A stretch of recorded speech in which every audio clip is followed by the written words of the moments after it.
So fully remote, what is the calculus behind that? Well, we had been planning, similar to what you just heard, a hybrid model. I think I just want to start out by thanking the school superintendents across the country for doing a heroic lift in really an unprecedented time. And the switch to remote in this last year really kind of threw us all for a loop. But we've been planning since then. Fully remote means because of the transmission rates of COVID that have been rising, that my school board just voted to go fully remote for this fall. And so we will be training teachers on common platforms, common communication tools. There will be a little bit more predictability and consistency for our families and students across the system. And so, we will be calling on families again to help us out with remote learning, at least for the fall. What is the red line in terms of transmission rates that would allow you to go at least somewhat more to an in-person model?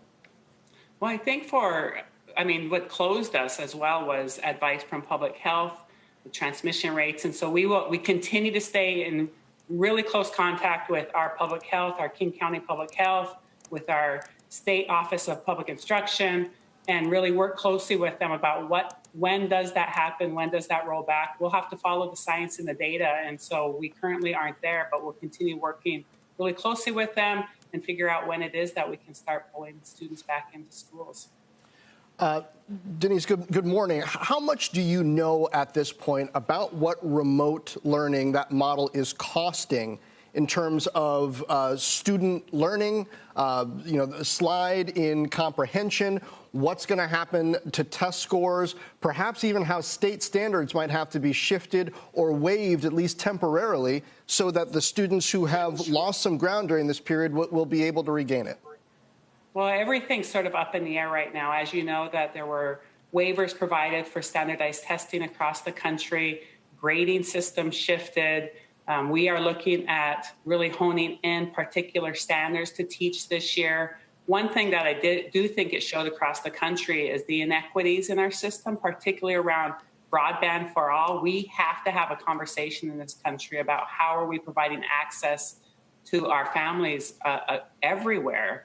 The fact that we rolled out probably 50% of our students have devices.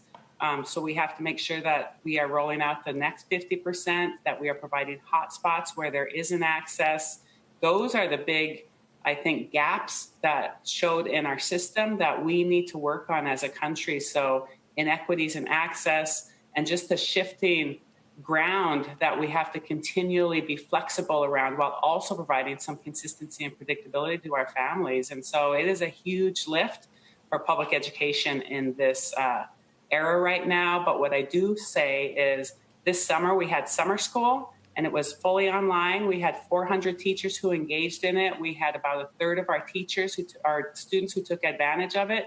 So we're learning a lot about what was successful from those teachers, where do we need to fill in, and then what kind of training do we need to provide before school starts so that people know what needs to happen instruction-wise and technology-wise. Denise, you mentioned the inequities in the system that the pandemic has revealed, and we're seeing across the country the rise of pandemic pods, micro schools where wealthy parents will get together with a small group of children. They'll hire a tutor or a teacher so that their children benefit from, in-person teaching during this time when the public schools are closed. They'll benefit from socialization and so forth. Do you think that for those who cannot afford to do, these pod-type structures, that remote learning is an adequate substitute? And what would you say to those parents who are looking at what some of the wealthier parents are doing and are concerned about their own children's academics and socialization?